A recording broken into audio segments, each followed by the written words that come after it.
So this week I'm talking about resolutions for 2021, and I think it's really, really important this year. I always do resolutions for my coming year, but this year with the closing down of Montreal for the pandemic this week, and I've been feeling very victim-y this week. I've just been too much paperwork and not enough change of scenery, and no break and too busy and all that kind of stuff. So I didn't take as much of a holiday over Christmas as I should have, and so I really need to reset. So as I was working out my resolutions for the year and my plans for the year, I really wanted to focus on how I can go forward into this year in a positive way that gives me energy. And I finally got that through. It took me a while. My word of the year is peace, which I think is so inspiring. I just think the world needs a lot more peace, and I'm really, really happy to take that on as a personal mission. And already it's be help me be a little less intense with my projects. I'm always really intense anyway, but the word peace is very helpful in relating with to people. And my theme for this year is creativity. I do a 5-year business plan, which I finally just about finished. I still have the financial goals to finish for everything after the first year, and I take a theme every year because I this year is creativity. Last year was marketing.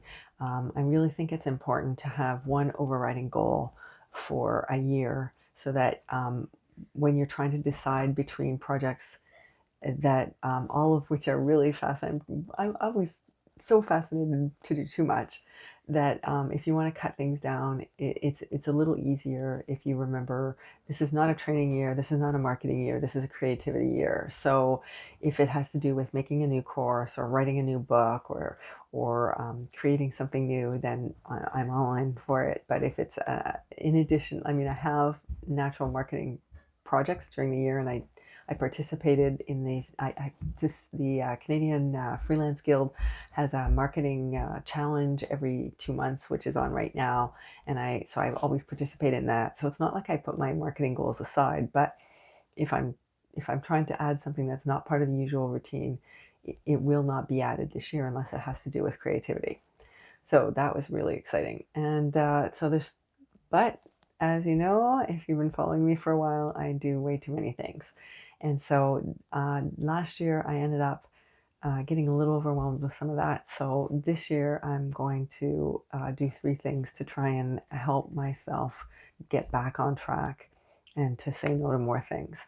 And that's the first one is to set up clear accountability goals that scare me a little.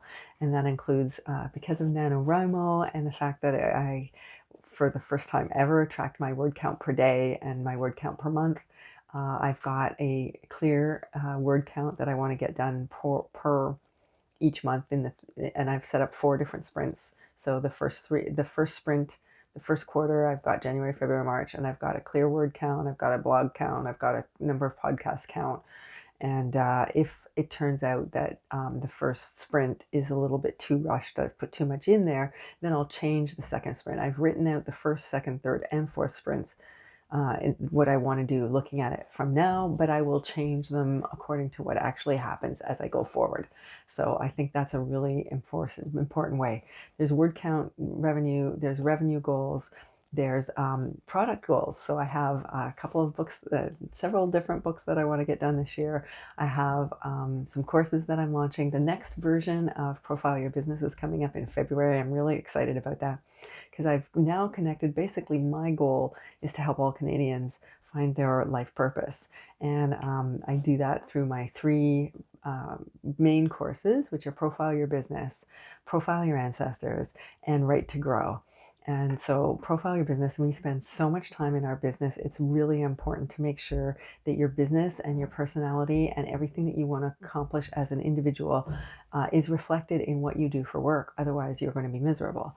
And so, Profile Your Business is the key element to that. Profile Your Ancestor, you would be surprised at how much your identity is based on decisions that your ancestors made and who they were, and basically culture comes from many years of ancestors, and most people don't recognize that. It's really hard to get a handle on that unless you start looking into your life. Like, I didn't realize that I had an ancestor who lived in Montreal, right where I'm living now. I never understood my connection to this place until I realized that it was probably genetic, because my so many of my ancestors lived in this area. And there's, I mean, that's probably a story I'm telling myself, but since I specialize in stories, why not? And I think that when you look at your ancestors, you can come up with a lot of really more meaningful stories, so that you can have meaningful meaning in your life. And so Profile Your Ancestor is all about helping people do that. And then the third one is Right to Grow. That's one that's going to be launched later this year. And that's all about personal growth and using writing as a way to discover who you are and what you're doing.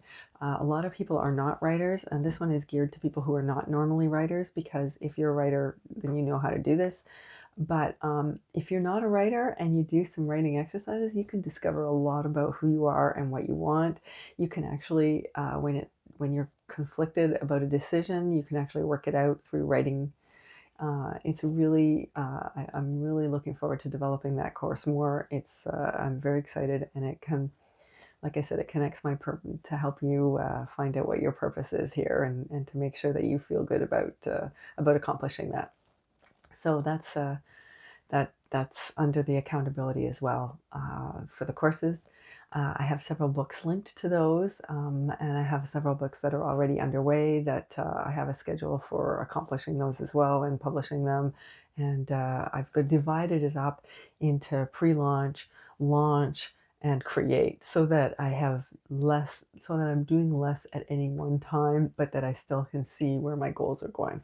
And so, obviously, I'll change my sprints if the first one turns out to be too busy, as it probably is, because I always take on too much. But it's really exciting to be able to have a strategy for how I'm going to accomplish what I want to accomplish this year.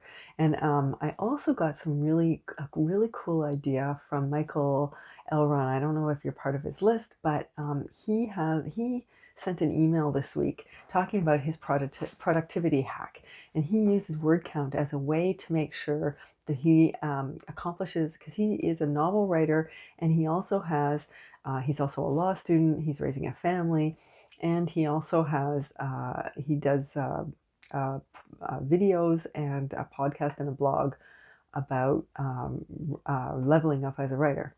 And he's really into data collection and productivity hacks. And one of the things that he does is he's connected his word count review to, so the first 25,000 words he gets to write about his novel, which is the thing he likes doing most. And then after that, the next 10,000 words is about his business. So he gets his emails written ahead of time, his blog posts written ahead of time. And that's the second part. And then he gets to go back to the novel writing. And he had a part 3 to that. I'm not sure. I can't remember what it is. But anyway, I thought that was a really good idea, because it makes, basically, you can set yourself up to accomplish your goals using accountability markers. And so I haven't included that in my sprint, because it's just a brand new idea, but I will be thinking about it in the first sprint to see that if I can do that for the second sprint. And I'll report on that for you nearing the end of this quarter, when I do my next solo episode. I have some amazing episodes coming up in the podcast this month.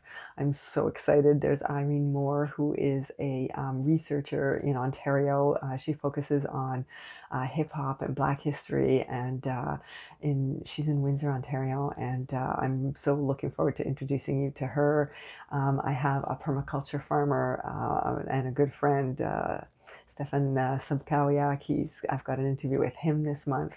It's going to be great on the podcast this month, and I hope that you keep listening. And I would love to know, in the meantime, what your goals for 2021 are, and how you have set yourself up to accomplish them. And if you're interested in genealogy, I'll be doing 2 presentations at the virtual genealogy conference next week, and I will put a link to that in the show notes. You can hear my presentation about the King's Daughters for $10. You can hear my presentation about land records for a separate $10. And there's a bunch of other speakers that I'm really honored to be presenting with, and they're also presenting a lot of stuff about Quebec and genealogy. And if you're in North America, you probably had some ancestors who came through Quebec, and so this is your way to learn about how to find out about them if you're interested in that. And the Farmers Market in Verdun is happening in February. And so if you're interested in that, I will put links to the show notes for that as well. And if you're anywhere else and you're interested in local living, then just stay tuned. And I really hope to hear what it is that you're doing for 2021. It's we have no choice but to make it as good as possible. Since we can't get together, then I think that it's up to us to try and come up with some goals so that we can be creative on our own, so that when we can get together, we'll have lots to share. And I guess that's my hope for you. Peace.